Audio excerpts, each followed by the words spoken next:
Hello everyone, कैसे हैं आप सब। आई होप आप सब ठीक होंगे और अपने काम पे व्यस्त होंगे। अभी अभी तीज के कारण बहुत ही ज़्यादा व्यस्त हो गई थी और ऑर्डर तो थे बहुत सारे, लेकिन वीडियो बनाने का टाइम नहीं मिलता था क्योंकि वीडियो के लिए स्पेशली टाइम देना पड़ता है। तो ये स्टिचिंग की वीडियो मैंने बहुत पहले बना के रखी हुई थी, लेकिन इसको अपलोड नहीं कर पा रही थी। इससे पहले की वीडियो में मैंने इस कुर्ती की कटिंग तो कर ली थी। अब चलिए आज के वीडियो में इसकी स्टिचिंग सीखते हैं। सबसे पहले कुर्ती के बैक पार्ट और फ्रंट पार्ट के राइट साइड को एक दूसरे के ऊपर रखते हुए लाइनिंग वाले साइड पे इस तरह से स्टिच लगाते हुए शोल्डर ज्वाइंट कर लेंगे। उसके बाद जो डोरी हमने कपड़े से ही बना के ली है उसे इस तरह से कुर्ती के सीधे साइड में रखते हुए पिन लगा लेंगे ताकि ये डोरी इधर उधर सरके ना और इसमें जो हम लोग स्टिच लगाएंगे वो प्रॉपर सही तरीके से लग जाए।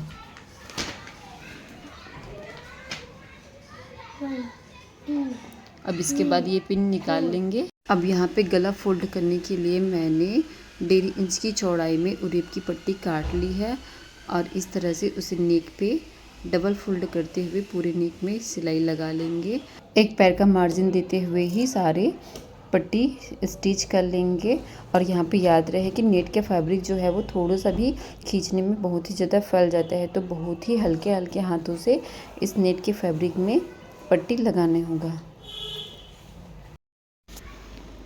अब इस तरह से पट्टी को ऊपर की तरफ सिलाई मार्जिन के ऊपर रखते हुए इस तरह सीधे साइड पे सिलाई लगा लेंगे। और ये सिलाई हम इसलिए लगाएंगे ताकि जब हम पट्टी पलटे पीछे की तरफ से तो उसमें किसी तरह का कोई सिलवट ना हो और पट्टी जो है वो आसानी से पलट जाए। लास्ट में जहाँ से हमने पट्टी लगाना स्टार्ट किया है वहाँ पास के फैब्रिक को इस तरह से पलट के स्टिच लगा लेंगे ताकि वहाँ से फैब्रिक जो है वो खुले मत और एक्स्ट्रा जो भी फैब्रिक दिख रहा है उसको कट कर लेंगे। यहाँ पे पट्टी को उल्टे साइड पे पलट के इसमें स्टिच लगा लेंगे। आप चाहे तो इसमें स्टिच लगाने के बाद में तुरपाई भी कर सकते हो या तो सिंपल स्टिच भी रहने दे सकते हो, लेकिन ये बात रहेगी कि आप अगर इसमें तुरपाई कर लोगे तो गले में फिनिशिंग आएगी और सिलाई बस रहता है ना तो थोड़ा सा उठा उठा सा लुक आता है। तो मेरी राय यही रहेगी कि आप इसमें तुरपाई ही लगा लें। और यहाँ पे किनारे बनाने के लिए थोड़ा सा मेहनत करना पड़ेगा क्योंकि किनारे को फोल्ड करें तो थोड़ी सी ही दिक्कत होती है। तो मैंने बस यहाँ पे सुई की हेल्प ली है उसको फोल्ड करने के लिए और प्रॉपर्ली तरीके से मैंने यहाँ पे किनारा बनाते हुए फोल्ड कर लिया है। और यहाँ पे ये करना है कि जो पट्टी का फैब्रिक है वो ऊपर के साइड बिल्कुल ना दिखे, नहीं तो इसका लुक जो है वो पूरी तरह से ख़राब हो जाएगा।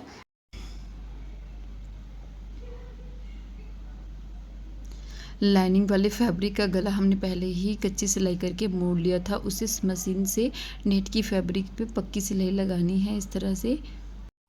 और स्लीव्स के नीचे वाले हिस्से को इस तरह से फैब्रिक को डबल फोल्ड करते हुए इसमें स्टिच लगा लेंगे। इस तरह से स्लीव्स के क्रॉस वाले निशान को फ्रंट के साइड पे और मैंने यहाँ पे सेंटर पे क्रॉच भी लगा लिया था, तो उसे सेंटर टू सेंटर मिलाते हुए इस तरह से स्लीव्स जॉइंट कर लेंगे। और यहाँ पे याद रहे कि ये नेट का फैब्रिक है और नेट का फैब्रिक जो है वो थोड़े से खींचने पे बहुत ज़्यादा फैल जाता है, तो इसे बहुत ही हल्के हल्के हाथों से पूरे आर्म होल पे लगाना पड़ेगा।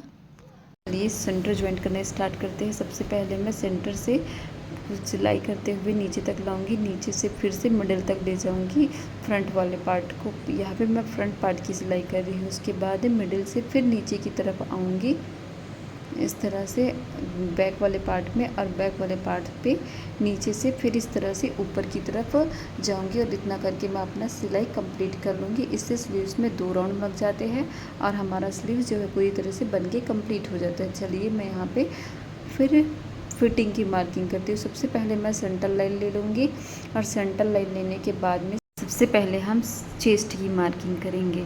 तो मेरे पास है चेस्ट 8 इंच, तो दोनों तरफ मैं 8-8 इंच पे मार्किंग कर लूँगी। उसके बाद शोल्डर से 9.5 इंच पे मैं लूँगी इसका वेस्ट। तो यहाँ पे मैंने 9.5 इंच पे मार्क कर लिया है, इस साइड भी मैं 9.5 इंच पे मार्क कर लूँगी और वेस्ट की मेजरमेंट मैं यहीं पे दूँगी। अब इस तरह से मेजरिंग टेप को सेंटर पर रखते हुए जहाँ पे हमने 9.5 इंच की मार्किंग की है उसी के ऊपर इस तरह से 7 इंच पे मार्किंग करूँगी और ये उसका होगा वेस्ट लाइन। सेम मार्किंग मैं दूसरी साइड भी कर लूँगी। यहाँ पे शोल्डर से 16 इंच नीचे में ही मैं इसका कमर मार्क करूँगी और यहीं पे ही मेरी कुर्ती का कट पॉइंट रहेगा। बेल्ट का कट पॉइंट मैक्सिमम 20 या 22 के बीच में लेते हैं हम लोग, लेकिन ये छोटी सी बच्ची के लिए है तो इसका कट पॉइंट मैं 16 में ले रही हूँ।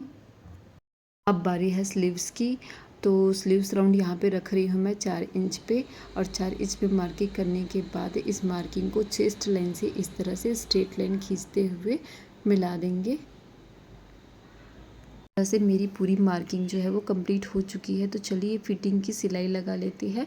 और फिटिंग की सिलाई लगाना मैं स्लीव्स से स्टार्ट करती हूँ। स्लीव से स्टिच लगाते हुए मैं इसे पूरा कट पॉइंट तक कमर तक लेके आऊँगी। इस तरह से सारे पिन एक करके रिमूव करते हुए पूरे लाइन पे मैं सिलाई लगा लूँगी। ये मेरी फिटिंग की लाइन है। इसके अलावा मैं 2-3 लाइन और एक्स्ट्रा लगाऊंगी ताकि टाइट या लूज़ का प्रॉब्लम हो तो वो उससे बस सिलाई खोल के एडजस्ट कर ले।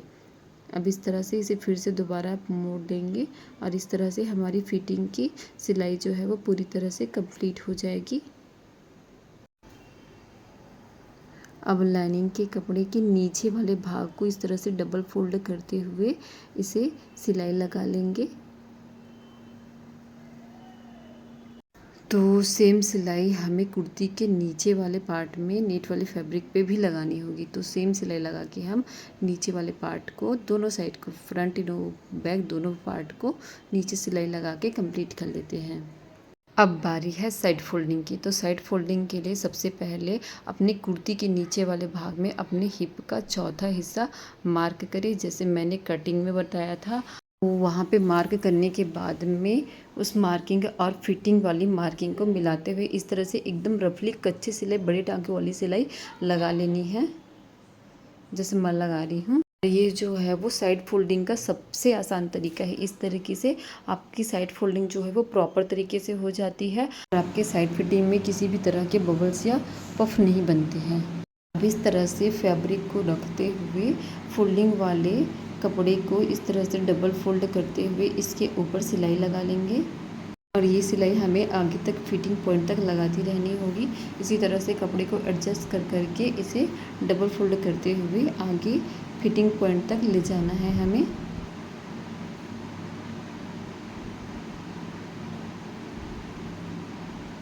और यहाँ पे मैं मार्क कर रही हूँ वो फिटिंग पॉइंट है। यहाँ पे मैंने फिटिंग की सिलाई दी हुई है, तो ये जस्ट नीचे का पार्ट है तो और ऊपर के पार्ट में भी मैंने फिटिंग की सिलाई पे मार्क कर लिया है। और हमें ये स्टिच जो है वो फिटिंग पॉइंट से 1 इंच ऊपर तक की लगानी है। यहाँ मैं 1 इंच ऊपर तक की सिलाई लगा रही हूँ और यहाँ पे ये याद ध्यान देना पड़ेगा क्योंकि यहाँ पे एक्स्ट्रा फैब्रिक बिल्कुल भी दबे मत, नहीं तो सिलवटें आ जाएगी, तो फिर उसे संभल के देख के ही सिलाई करनी पड़ती है। अब इस तरह से इसका एंगल चेंज कर लेंगे। यहाँ पे हमें कुछ मशीन को निकालना नहीं है, ना तोड़ना नहीं है धागा वगैरह, सिर्फ ऐसे ही इनको राउंड करना है, मतलब इसका एंगल चेंज करना है।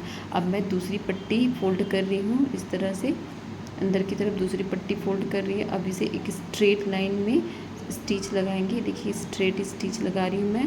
अब यहाँ पे लाके फिर मशीन रोक लूँगी मैं। उसके बाद में फिर से इसका एंगल चेंज करूँगी। इस वाली पट्टी जो फोल्डिंग वाली पट्टी है इस वाले में स्टिच लगाएंगे। अब इस तरह से फोल्ड करते हुए इसमें स्टिच लगा लेंगे और ये स्टिच मैं पूरे नीचे तक लेके जाऊंगी। और सेम इसी तरह से मैं दूसरे साइड की साइड फोल्डिंग भी कर लूँगी।